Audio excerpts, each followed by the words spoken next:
Hari ini, apa yang akan anda pelajari ialah yang pertama, menjelaskan bagaimana sistem mekanikal berfungsi pada produk yang dipilih. Kedua, menghasilkan lakaran tiga dimensi reka bentuk gadget yang menggunakan komponen sistem mekanikal. Yang ketiga, menganalisis kesesuaian komponen yang digunakan untuk membina gadget. Yang keempat, membuat rumusan kekuatan dan kelemahan komponen sistem mekanikal yang dipilih untuk membina gadget. Yang kelima, membina gadget mekanikal berfungsi. Dan yang terakhir, memberi cadangan untuk penambahbaikan kepada sistem tersebut berdasarkan pandangan.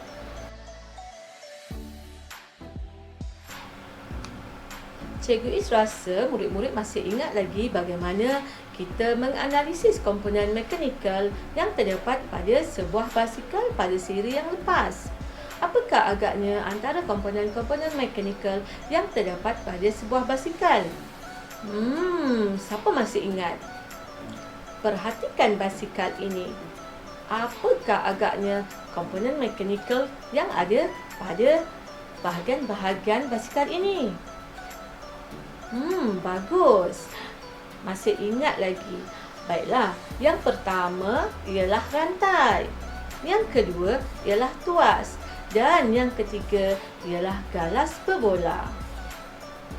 SP 2.2.2 menjelaskan bagaimana sistem mekanikal berfungsi pada produk yang dipilih.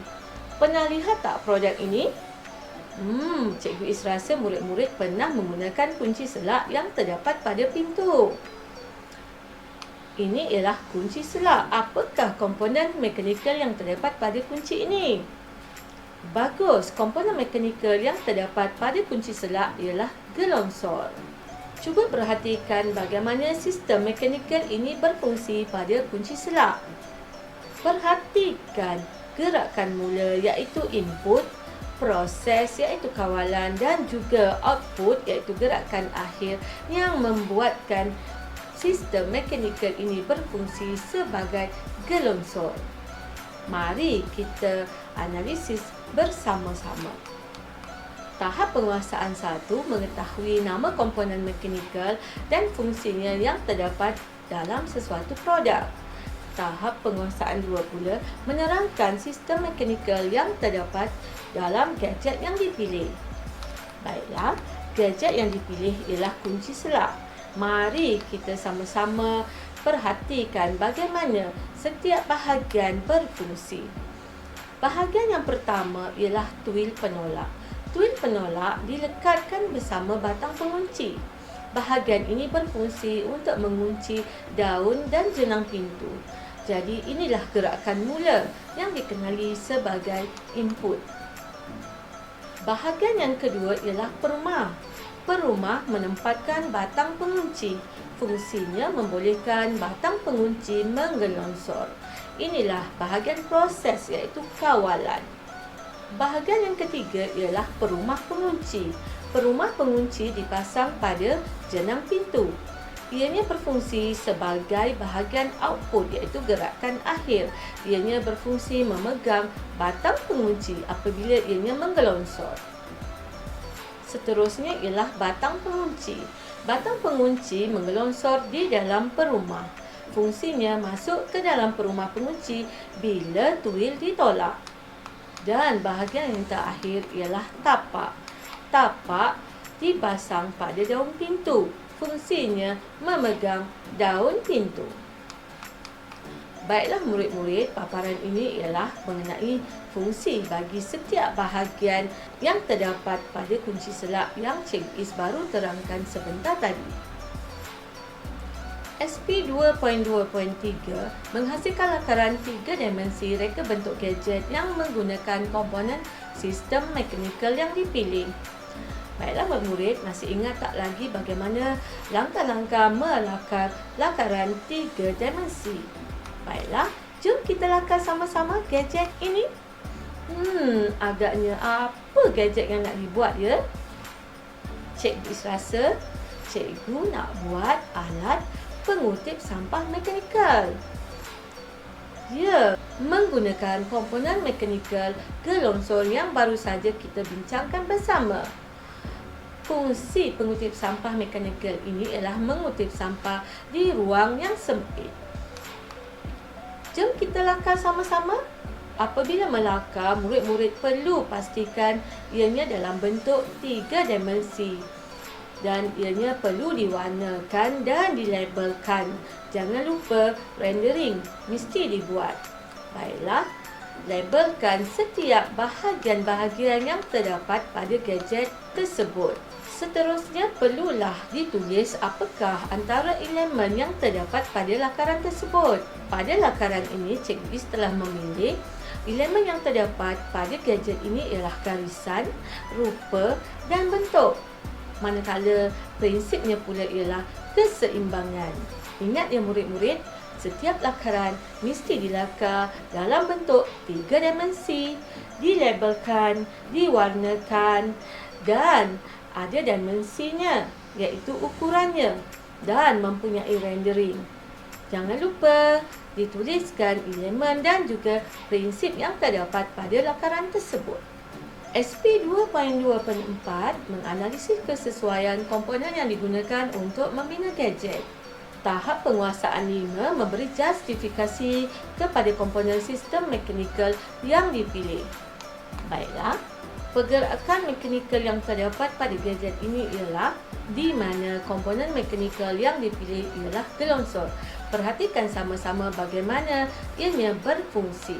Bahagian pertama iaitu bahagian pemegang dan juga hulu yang ditarik bersama akan menghasilkan gerakan mula iaitu input.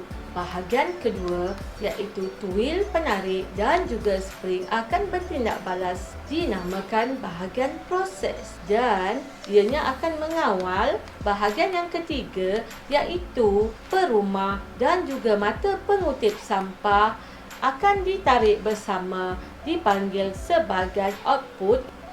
Justifikasi yang terdapat pada gadget ini ialah ianya sangat sesuai digunakan kerana tidak banyak bahagian yang terlibat dalam pergerakan dan ianya mudah dibina. SP 2.2.5 membuat rumusan kekuatan dan kelemahan komponen sistem mekanikal yang dipilih untuk membina gadget. Baiklah murid-murid, perhatikan setiap bahagian-bahagian yang terdapat pada gadget ini. Komponen yang pertama ialah pemegang. Pemegang dipasang bersama batang pengutip, dipegang semasa mencucuk sampah. Kekuatannya, ianya dapat menekan dengan kuat kerana batang pencucuk tertumpu pada pemegang. Komponen yang kedua ialah hulu dan tuil penarik. Hulu dan tuil penarik berfungsi bersama semasa mata pencucuk masuk ke dalam perumah. Spring akan mengembalikan kedudukan hulu dan tuil penarik. Perumah, fungsinya ia akan memandu dan menetapkan kedudukan batang pencucuk semasa menggelongsor. Bahagian terakhir ialah mata pengutip. Mata pengutip akan berfungsi untuk mencucuk dan memegang sampah. Baiklah murid-murid, inilah keseluruhan paparan bagi penerangan Cikgu Is sebentar tadi. Ianya berbentuk jadual supaya mudah untuk diingat.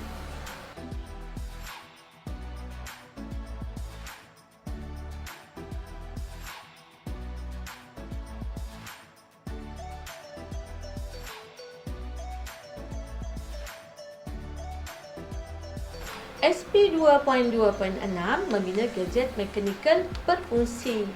Setelah melakar dan membincangkan mengenai kekuatan dan kelemahannya, jom murid-murid kita bina gadget mekanikal berfungsi. SP 2.2.6 membina gadget mekanikal berfungsi dan pengujiannya. Lihat paparan video ini bagaimana gadget tersebut diuji. Dalam wabarakatuh, dia ada satu alat dipanggil pengutip sampah yang boleh membuang sampah dan kita tak perlu buang sampah dengan tangan. Diguna untuk celahan-celahan pokok ataupun yang tempat sempit yang percakar tak boleh sampai, atau sampah-sampah yang kotor. Jadi untuk mengutip sampah-sampah yang boleh dicucuk lah, yang lembut, contohnya daun atau bekas-bekas plastik. Baik, sekarang saya tunjukkan demo. Kita pegang ni, macam mana lah, suka hatilah macam mana nak pegang. Cucukkan. Sampah akan melekat pada ujung besi yang kita cucuk tadi. Katakan sampah ni kotor, jadi kita tak perlu pegang, tak perlu atur dengan tangan. Jadi kita tarik aja dia punya tuil ni, dan dia akan besi apa ni, pipe penolak ni akan keluar dan besi akan masuk ke dalam dan sampah akan jatuh lah. Jadi itu saja. Dan terima kasih. SP 2.2.7 memberi cadangan untuk penambahbaikan kepada sistem tersebut berdasarkan pandangan murid. Tahap penguasaan 6, membina gadget mekanikal berfungsi dan mencadangkan penambahbaikan setelah pengujian ke atas kefungsian dibuat. Agaknya apakah cadangan penambahbaikan yang boleh dibuat pada gadget ini? Jom fikirkan sama-sama murid-murid. Cikgu Is rasa 4 perkara yang boleh dibuat penambahbaikan jika ada. Yang pertama, mungkin boleh dibuat penambahbaikan dari segi bahannya. Yang kedua, mungkin dari segi rupa bentuknya. Yang ketiga, dari segi kemasannya. Dan yang keempat, mungkin dari segi kefungsiannya. Cuba fikirkan sama-sama. Tahap penguasaan 6, membina gadget mekanikal berfungsi dan mencadangkan penambahbaikan setelah pengujian ke atas kefungsian dibuat. Baiklah, setelah kefungsian dibuat, maka telah diketahui apakah kelemahan yang terdapat pada gadget tersebut. Cuba murid-murid perhatikan jadual ini. Komponen pertama iaitu bahagian pemegang mempunyai kelemahan dari segi bahannya iaitu pipe PVC tidak tahan lasak, tetapi masih boleh digunakan. Bahagian yang kedua ialah hulu dan tuil penarik. Ianya tidak mempunyai kelemahan buat masa ini. Bahagian yang ketiga iaitu spring. Cikgu Is rasa ia mempunyai kelemahan, iaitu spring berada di bahagian luar. Ianya mudah tercicir atau tanggal dan hilang. Jadi Cikgu Is rasa penambahbaikan yang boleh dibuat ialah spring dipasang atau diletakkan di bahagian dalam perumah, maka ianya tidak akan mudah hilang. Seterusnya ialah bahagian perumah. Perumah, kelemahannya ialah diperbuat daripada batang pipe PVC yang tidak rasak. Jadi Cikgu Is cadangkan ianya boleh ditambah baik dengan membuat perumah daripada logam keluli ataupun aluminium supaya lebih lasak. Dan yang terakhir iaitu mata pengutip. Mata pengutip ini kelemahannya ialah ianya diperbuat daripada keluli lembut, tidak berapa kuat, mudah bengkok atau tumpul dan saiznya kecil. Jadi kelemahannya tidak dapat mengutip sampah yang lebih besar ataupun lebih keras. Jadi Cikgu Is cadangkan penambahbaikan yang boleh dibuat ialah menukar bahannya kepada logam keluli tempa supaya ianya lebih kuat. Baiklah murid-murid, Cikgu Is telah terangkan daripada tahap penguasaan 1 hingga tahap penguasaan 6 bagaimana menghasilkan sebuah gadget mekanikal dan menguji kefungsiannya. Baiklah murid-murid, di paparan ini ialah beberapa contoh yang Cikgu Is boleh berikan sebagai cadangan untuk murid-murid kembangkan idea untuk membina gadget mekanikal masing-masing. Di antara contoh yang Cikgu Is paparkan ialah boleh guna produk yang biasa murid-murid gunakan iaitu gunting. Cikgu Is rasa murid-murid selalu menggunakan gunting. Pada gunting terdapat komponen mekanikal apa ya murid-murid? Bagus. Komponen mekanikal yang ada pada gunting ialah tuas. Jadi, fikirkan bagaimana konsep komponen mekanikal yang terdapat pada gunting boleh diubah suai untuk menjadi gadget masing-masing. Contoh yang Cikgu Is berikan di sini ialah pengepit.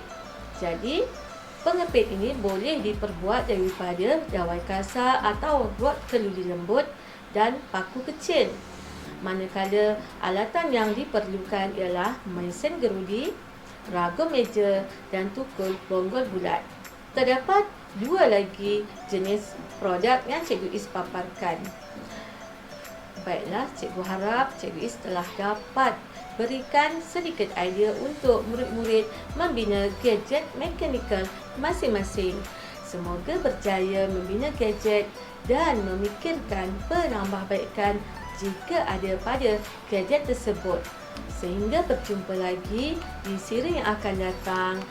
Cikgu Is ucapkan semoga berjaya membina gadget dengan baik. Sekian, terima kasih. Bye.